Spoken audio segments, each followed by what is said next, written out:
திராவிட முன்னேற்ற கழகம், அண்ணா திராவிட முன்னேற்ற கழகம் இரண்டும் மாபெரும் கட்சிகள், கோடிக்கணக்கான மக்கள் ஆதரவு பெற்ற கட்சிகள். அவர்களை யாரும் அசைக்க முடியாது. ஒன்று திமுக, இல்லையே அண்ணா திமுக.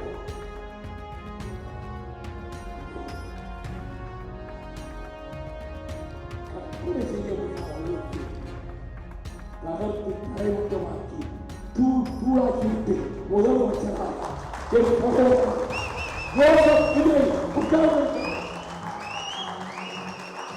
கடந்த ஒரு 15-20 நாட்களாக முதலமைச்சர் மீது, அந்த அரசு மீது விசக்கலைகள் எதிரிகள் வட்டாரம் மட்டுமல்ல, கூட்டணி கட்சிகள் வட்டாரத்தில் இருந்து நாள்தோறும் பானங்களை பிரயோகிக்கிறார்கள். திமுக ஆட்சி இருந்த போது உங்கள் பானங்கள் எங்கே போயிற்று? ஏன் கஜனா பணம் அதிகமில்லை?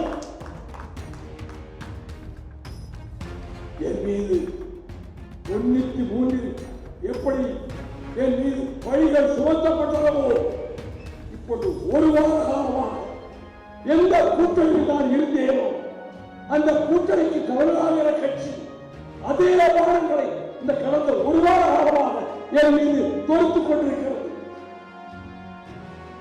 1000 கடைகளை வீசிப்பார், என்னை நீ நெருங்க முடியாது.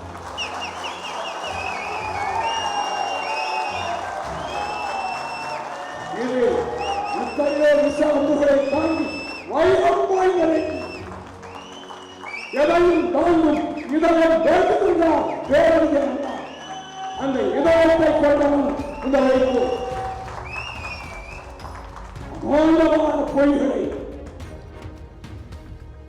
கற்பனையாக புரிந்து என் மீது முன்பும் சொல்கிறார்கள். 32 ஆண்டுகளுக்கு முன்பு எந்த கட்சிக்காக என் உயிரை கொடுக்க சித்தமாக இருந்தேன், எந்த தலைவருக்காக என் ஜீவனை கொடுக்க தயாராக இருந்தேன், 29 முறை சிறை சென்றேன்.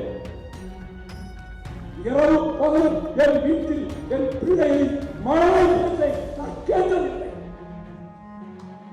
மாதத்தில் ஒரு நாள் வீட்டில் தங்குவேன்.